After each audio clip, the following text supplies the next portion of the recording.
kita akan melihat di mana posisi Dinas Kependudukan dan Pencatatan Sipil di dalam menyelesaikan target-target rencana pembangunan jangka menengah daerah Kabupaten Bondowoso. Nah, terkait RPJMD kita berada pada misi mewujudkan pemerintahan yang jujur, adil, amanah, partisipatif, dan inovatif. Dalam konteks ini, maka kita juga ikut dituntut untuk bisa mewujudkan tata kelola pemerintahan yang baik atau good governance. Nah, dengan seperti itu, maka berdasarkan tupoksi dari Dinas Kependudukan dan Pencatatan Sipil, maka tujuan utama kita adalah dalam rangka meningkatnya kualitas pelayanan administrasi kependudukan. Gimana caranya untuk kita bisa mengetahui kualitas pelayanan administrasi kita sudah bagus? Maka setiap bulan kita harus melakukan survei untuk melihat kepuasan masyarakat. Nanti harapannya kita bisa mengukur seberapa besar kepuasan masyarakat yang kita bisa capai dan kita ukur melalui indeks kepuasan masyarakat. Rekan-rekan yang saya hormati, oleh karena itu nanti kita akan mencoba membreakdown bagaimana kita berusaha untuk selalu meningkatkan kualitas pelayanan administrasi kependudukan yang menjadi tugas utama kita. Selanjutnya di dalam Renstra Dispendukcapil 2018-2023 memang ada beberapa persoalan yang masih menjadi hambatan, ancaman, kemudian kekuatan kita, termasuk peluang kita. Kita mengetahui bahwa bentangan orbitasi masyarakat juga menjadi problem tersendiri, utamanya di dalam rangka kita menyelesaikan persoalan-persoalan di bidang kependudukan.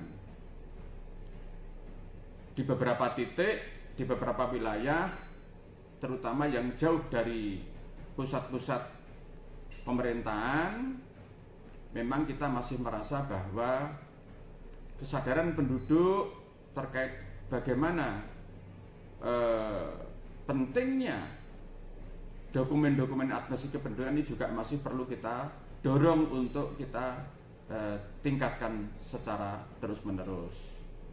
Ini dapat kita lihat, yang pertama, jadi penduduk itu kalau tidak punya kepentingan biasanya tidak ngurus dokumen. Kemudian penduduk kalau kemudian menyimpan dokumen itu juga tidak rapi, kemudian tidak cermat, sehingga seringkali kita temukan ketika yang bersangkutan membutuhkan dokumen portofolionya seringkali hilang dan tidak ketemu. Nah, ini menjadi problem-problem tersendiri, dan ini tentu membutuhkan effort kita untuk terus memberikan penyadaran kepada masyarakat. Kemudian di internal kita akui bersama bahwa sarana dan prasarana penunjang untuk pelayanan baik itu yang ada di induk, di dinas maupun yang ada di wilayah juga perlu di-upgrade, karena kalau kita mengetahui bersama bahwa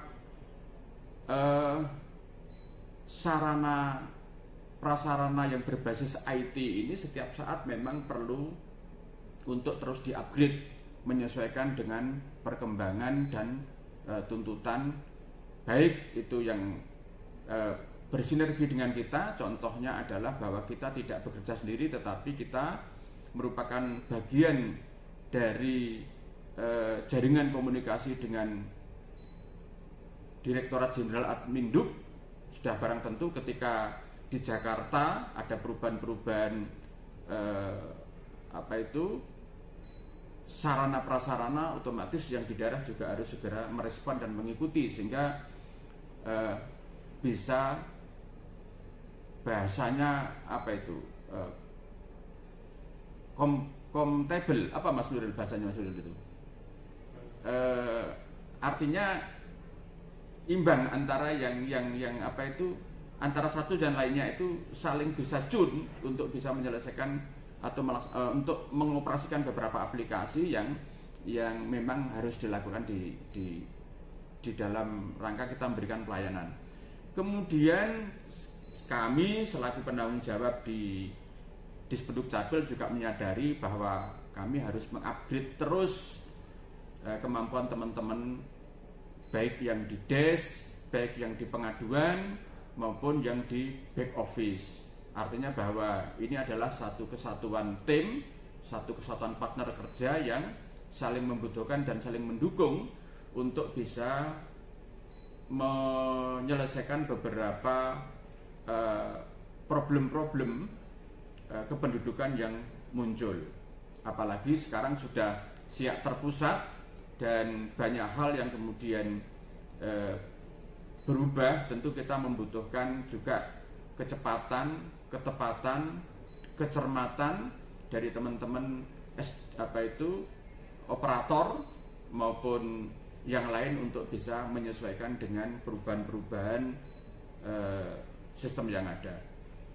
Kemudian hari ini kita akan secara terus-menerus untuk bisa membantu menyelesaikan beberapa problem yang terjadi di dinas-dinas lain, terutama terkait dengan keberadaan NIK sebagai dasar untuk mereka mengeksekusi program dan kegiatan di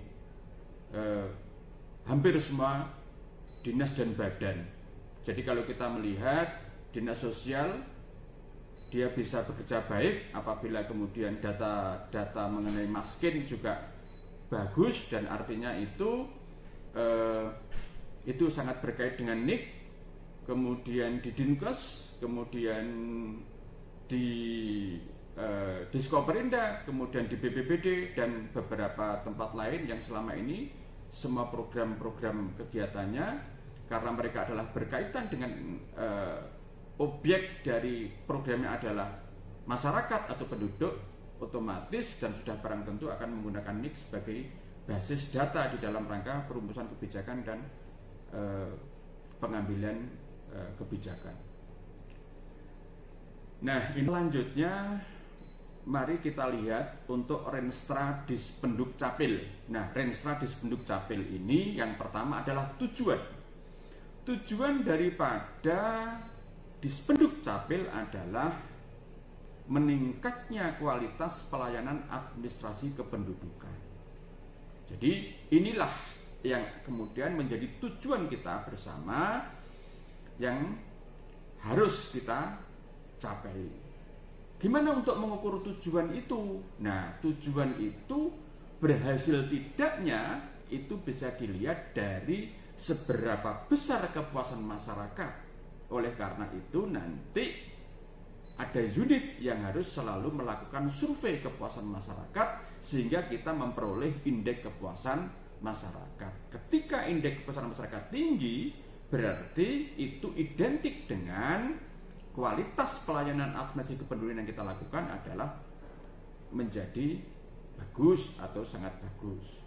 Nah, selanjutnya adalah dari tujuan itu, untuk mewujudkan tujuan, maka kita perlu sasaran.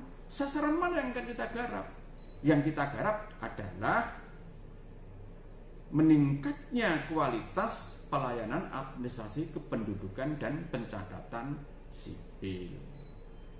Tuh, jadi itu yang kita garap. Jadi kita ngomong tujuan kualitas pelayanan, maka kemudian kita cari sasaran kita harap adalah aktivitas kita untuk meningkatkan kualitas pelayanan administrasi kependudukan dan pencatatan sipil. Itulah sasaran kita. Nah, gimana cara ngukurnya? Cara ngukurnya adalah kita akan hitung, karena di dalam konteks ini yang kita ukur ada 4, bagaimana capaian perekaman KTP kita dan penerbatan KTPL kita, bagaimana capaian kartu keluarga kita, bagaimana capaian kartu identitas anak, bagaimana capaian akte kelahiran. Jadi 4 produk yang kita jadikan sumber data untuk menghitung mengenai keberhasilan sasaran itu. Maka nanti untuk melihat seberapa besar sasaran itu terpenuhi atau tercapai atau tidak, maka kita akan hitung persentase rata-rata penerbitan dokumen kependudukan. Jadi akan kita jumlahkan produk-produk yang kita peroleh itu, kemudian kita bagi 4, berapa? Apakah dengan target yang kita buat dia di atasnya ataukah di bawahnya? Kalau dengan target yang kita buat itu di atasnya, berarti sasaran kita tercapai. Tetapi kalau di bawahnya, maka perlu effort lebih untuk mengevaluasi beberapa hal yang kurang terkait dengan upaya kita untuk menyewujudkan sasaran yang akan kita capai. Nah, kemudian selanjutnya untuk mewujudkan daripada sasaran-sasaran yang tadi supaya kita bisa maksimal, maka kita membuat program. Ada 3 program yang dilakukan di Dinas Kependudukan dan Pencatatan Sipil. Yang pertama adalah yang berkait dengan 4 hal tadi, itu ada 2, tetapi yang satu tidak kalah penting. Yang pertama apa? Yang pertama adalah pendaftaran penduduk. Nah, bidang Dafduk ini menjadi penting karena apa? Karena semua produk kependudukan bermuara dari pendaftaran penduduk atau dari bidang Dafduk. Bidang Capil tidak akan bisa mengeksekusi kalau bidang pendaftaran penduduk juga belum melakukan sebuah proses. Karena proses yang ada di Dispenduk Capil adalah proses ban berjalan. Jadi Dafduk, Capil, kemudian di bidang PIAK adalah sesuatu yang saling bersinergi, diawali dari Dafduk, Capil, kemudian ke pengelolaan informasi administrasi kependudukan. Nah, 3 program ini akan kita eksekusi. Nah, coba kita lihat satu-satu yang seperti saya katakan tadi.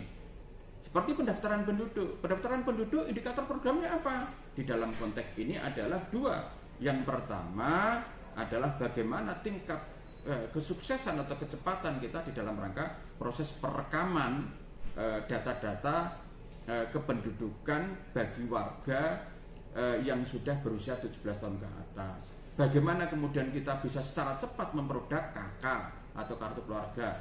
Ini banyak hal yang perlu kita evaluasi terus-menerus, karena apa? KK menjadi sumber dari semua produk yang akan kita hasilkan. Kemudian di bidang berikutnya adalah kita akan mencoba untuk melihat gimana keberhasilan program dari pencatatan sipil. Misalkan adalah kita kasih contoh adalah terkait dengan akte kelahiran. Nah, seberapa cepat kita bisa menyelesaikan akte kelahiran, seberapa simpel kita bisa menyelesaikan satu permohonan penyelesaian akte kelahiran misalkan, itu menjadi penting untuk kita lakukan pengukuran. Kemudian yang terakhir adalah terkait dengan pengelolaan informasi administrasi kependudukan. Sebenarnya kalau saya harusnya memang, karena ini senstra sudah ada di RPJMD, jadi kita memang tidak bisa bergerak terlalu banyak. Tetapi per hari ini sebenarnya adalah roh dari Dispenduk Capil tidak hanya sekedar Dafduk dan proses pencatatan sipil, tetapi yang jauh lebih besar adalah bagaimana Dispenduk Capil mampu menyajikan data-data yang valid, konkret, reliabel, yang bisa digunakan oleh dinas badan yang membutuhkan data di dalam rangka untuk perumusan kebijakan dan pengambilan kebijakan terkait dengan program-program yang harus dilakukan oleh dinas-dinas yang bersangkutan. Jadi sebenarnya per hari ini posisi di Spenduk-Capil adalah sangat menentukan. Karena apa? Karena setiap program kegiatan yang dieksekusi oleh teman-teman samping, apakah itu dinas atau badan, itu tidak bisa terlepas dari nomor induk kependudukan. Ya, sekarang menjadi satu data apa Mbak Bu Fitri? Satu NIK satu data. Nah, itu menjadi apa? Menjadi hal yang mutlak. Nah, alhamdulillah dalam konteks ini kami juga sudah melakukan kerjasama dengan hampir semua OPD. Mereka sudah melakukan PKS dengan kita untuk pemanfaatan data kependudukan untuk pelaksanaan program dan kegiatan yang ada di beberapa. Nanti minta tolong Bu Sekdin, kemudian Mas Rian, dan nanti dibantu Mas Nuril untuk menampilkan juga hasil kinerja kita terkait dengan sinergi pemanfaatan data kependudukan dengan OPD lain. Saya kira videonya juga ada, nanti bisa dicoplok sedikit kemarin kegiatan kita yang ada di Dreamland. Itu bisa kita tunjukkan bahwa itulah sebenarnya kalau kita ngomong sinergi, bahasa kita adalah cascading, tidak hanya di dalam internal di Spenduk-Capil, tapi cascading kita juga sebenarnya adalah dengan hampir semua dinas dan badan itu di tingkat atau di tataran eksternal dari Dinas Kependudukan dan Pencatatan Sipil. Nah, rekan-rekan sekalian saya hormati, berikutnya adalah kita mencoba menjelaskan satu contoh aja cascading ya. Cascading. Misalkan saya melihat untuk penerbitan akte kelahiran. Akte kelahiran ini nanti yang jelas pemohon datang, kemudian membawa permohonan. Itu ada 3 yang mutlak. Yang pertama adalah kakak asli, kemudian surat fotokopi surat nikah, kemudian yang ketiga adalah terkait dengan surat keterangan kelahiran dari bidan atau dokter yang menolong proses kelahiran. Itu untuk kelahiran yang baru. Kita coba menganalisa itu dulu. Nah, dari situ maka inilah kita mencoba melihat sinerginya.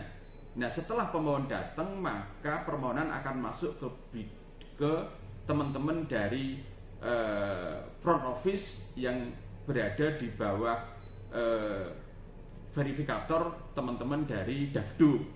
Maka kemudian di situ akan dimasukkan dulu nama penambahan keluarga itu di dalam KK, kemudian dibuatkan nomor NIK baru.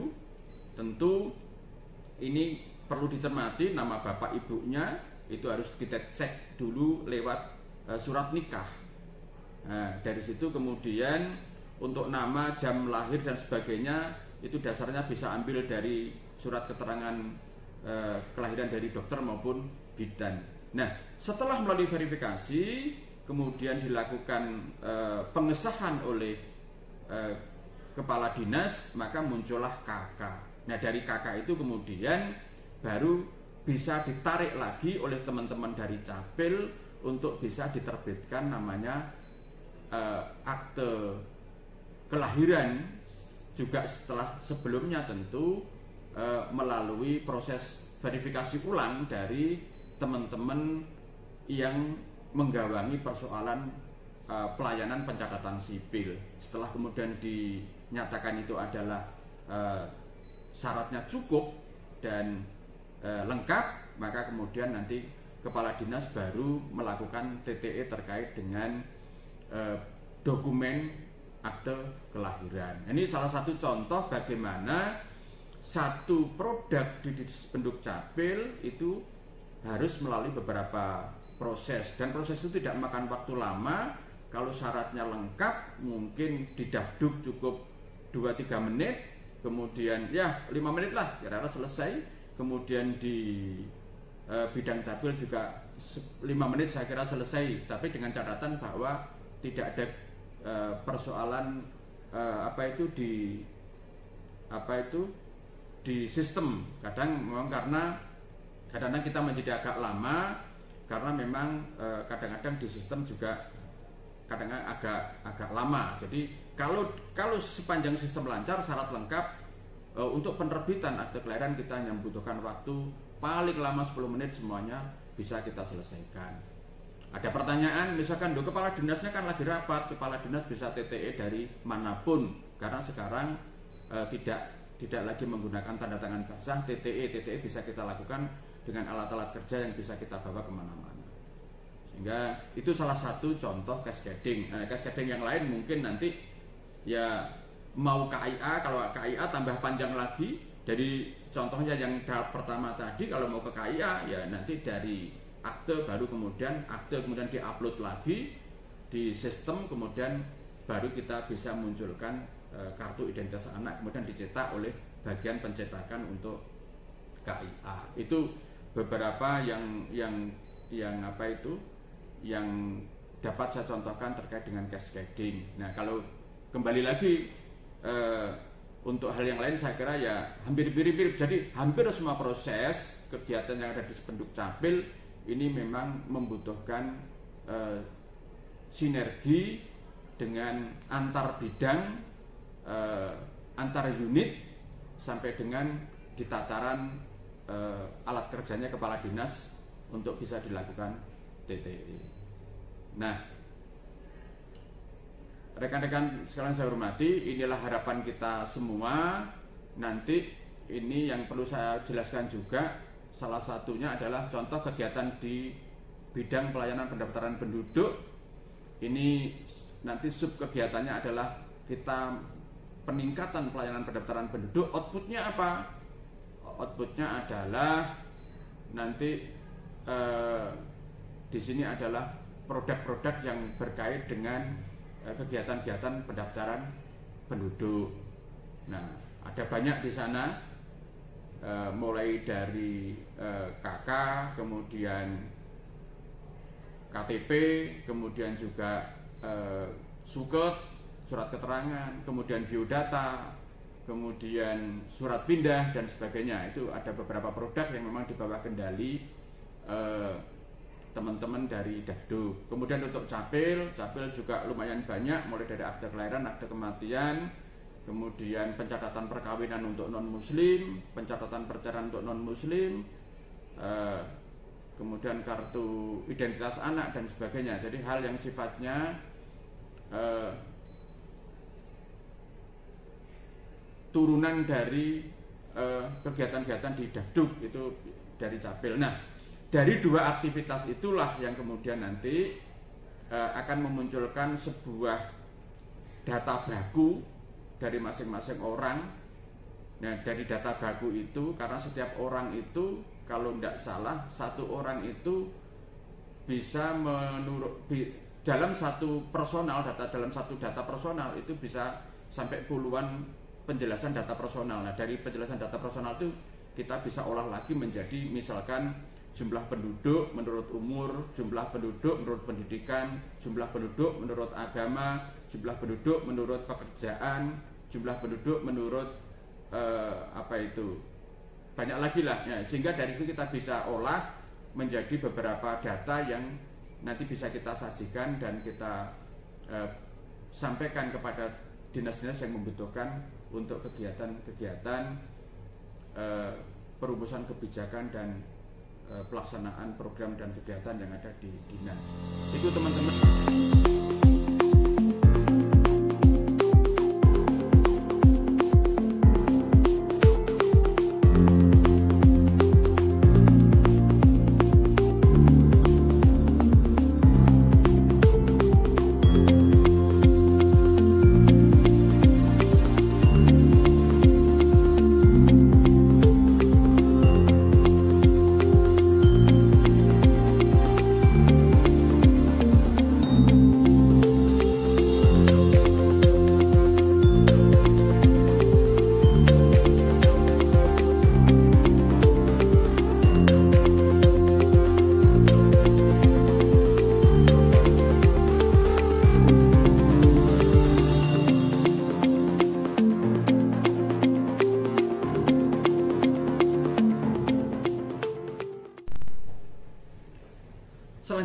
rekan-rekan yang saya hormati, untuk mengerjakan, untuk menyelesaikan target-target pekerjaan, itu kita tidak bisa menggunakan teori bisnis as usual.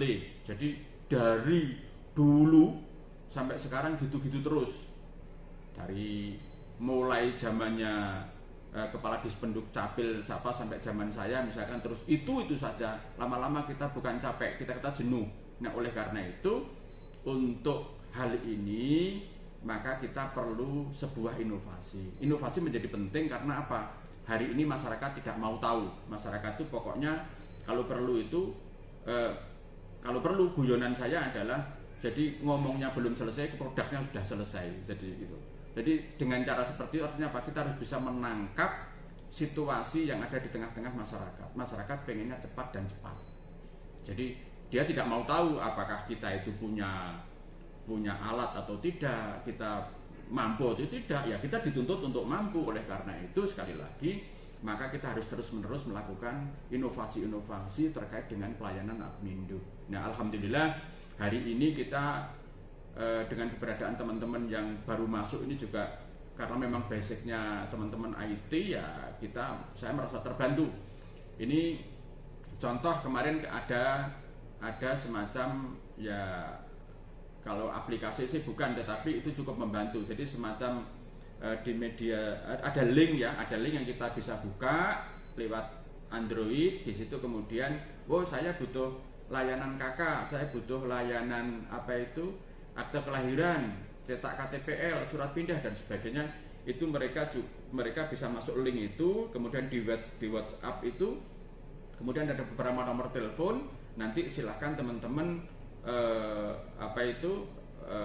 pemohon itu nanti tinggal mengirimkan berkas syarat-syaratnya untuk mendapatkan layanan itu melalui media WhatsApp. Ini adalah sesuatu juga yang cukup bagus, karena memang kenapa WhatsApp tetap saya pertahankan dan kita pertahankan, karena WhatsApp ini hampir semua masyarakat paham lah dengan WhatsApp. Mungkin kalau untuk yang lebih detail lagi, misalkan pakai aplikasi ini harus mengakses ini, mungkin masyarakat juga masih ada, tidak semua bisa dan banyak yang gagap.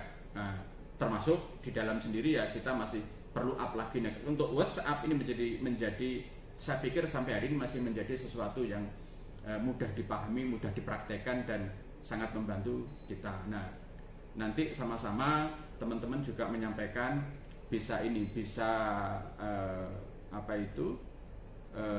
menyampaikan, membumikan, mensosialisasikan. Jadi saya harap teman-teman tuh kalau punya Android, kalau buat status ya jangan status ya itu saja. Jadi mungkin status terkait dengan layanan ini juga perlulah sekali-kali dipampang di situ. Misalkan ini contohnya adalah tautan terkait dengan WhatsApp sebagai pusat layanan untuk Dukcapil. Ini sekali-kali kita potret, kita munculin di HP kita gitu, membantu dinas lah paling tidak untuk membumikan informasi ini. Kemudian yang kedua adalah selain WhatsApp kita punya juga namanya kemarin itu untuk laporan kematian, apa namanya Bu Sekdin itu? Laporan kematian namanya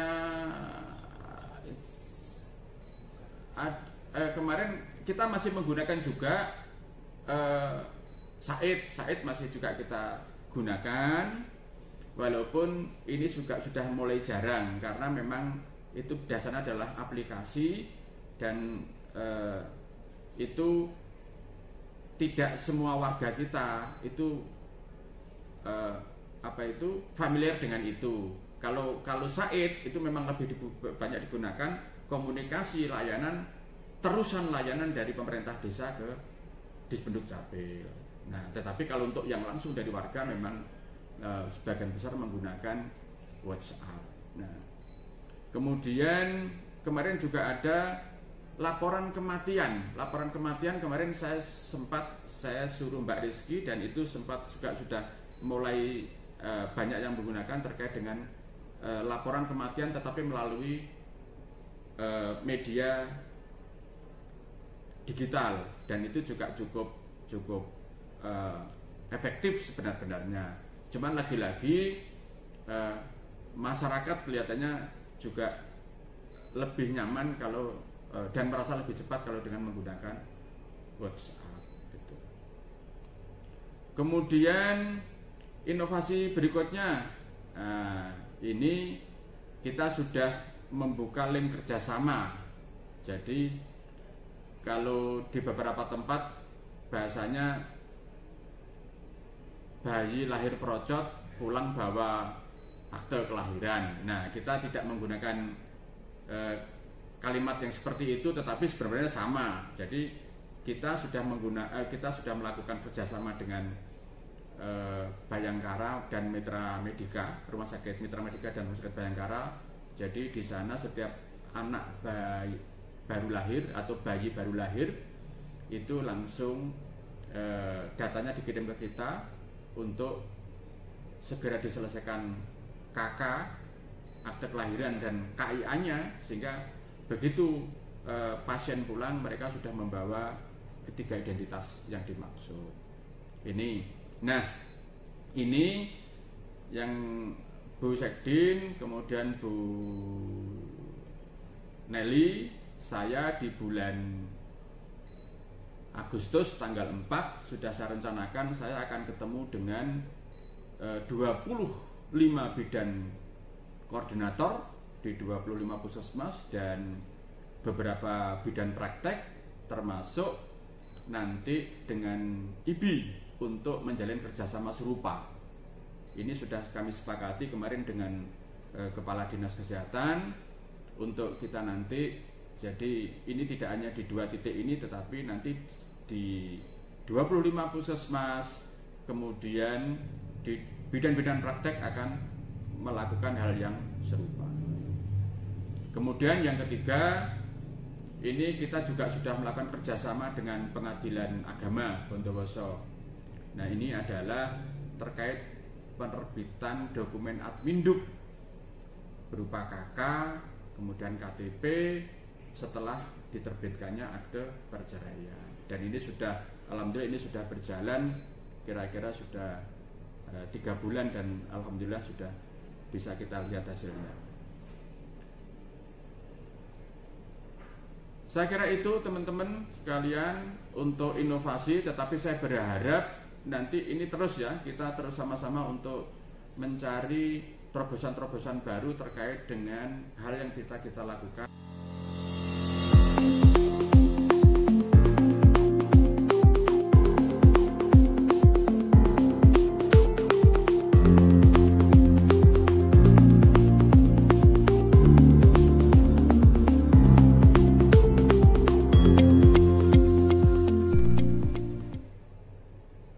Selanjutnya kita akan melihat bagaimana posisi Dispenduk Capil terkait dengan instansi samping, khususnya di dalam rangka seberapa besar posisi kita. Layanan yang sudah kita lakukan, apakah itu kemudian memang berpengaruh atau tidak terhadap instansi samping, akan kita coba kita pelajari dalam satu kasus saja.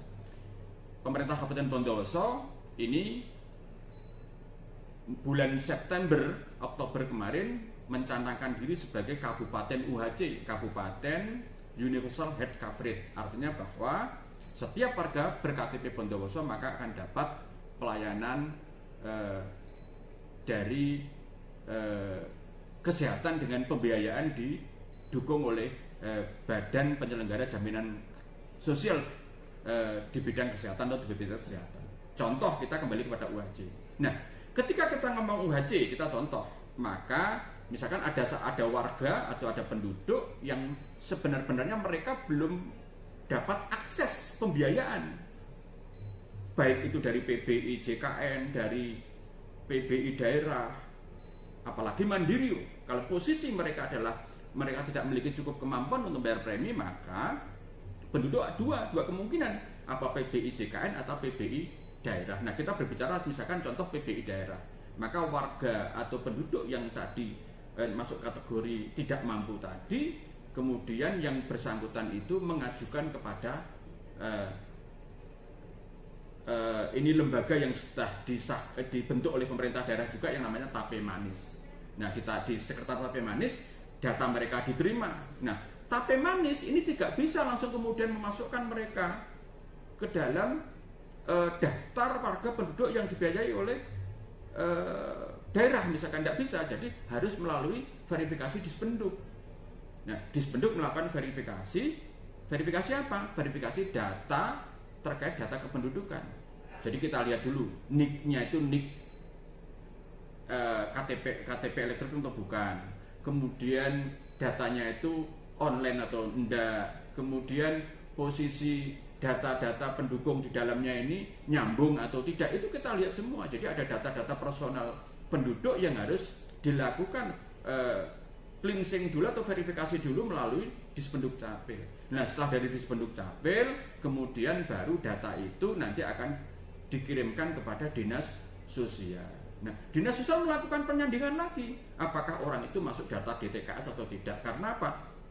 Karena dana Pemda ini diperuntukkan untuk masyarakat miskin. Jadi tidak semua masyarakat miskin. Oleh karena itu, syarat berikutnya adalah masuk data DTKS, tetapi bukan kewenangan Dispenduk, adalah kewenangan Dinas Sosial. Ketika datanya sudah masuk data DTKS, maka kemudian data yang bersangkutan dikirim lagi kepada Dinas Kesehatan. Nah, di Dinas Kesehatan barulah kemudian dimasukkan dalam bagian dari keputusan Bupati tentang nama-nama warga penerima manfaat dari PBI atau PBI artinya penerima manfaat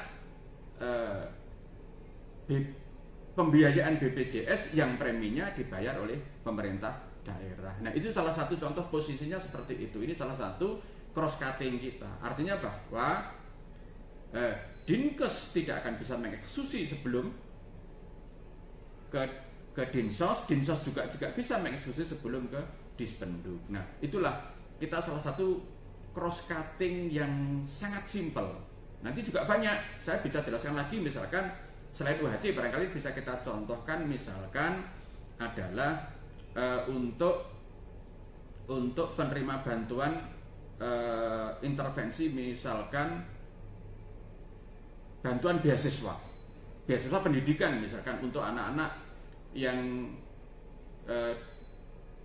di perguruan tinggi. Kan kita punya program untuk anak-anak di perguruan tinggi, kita bantu, pemerintah daerah membantu untuk sebagian dari biaya hidup. Nah, itu contohnya adalah ketika kemudian ada pihak yang kemudian mengajukan kepada Dinas Pendidikan untuk mendapatkan support pendanaan itu, maka Dinas Pendidikan juga tidak bisa langsung mengiyakan atau menolak.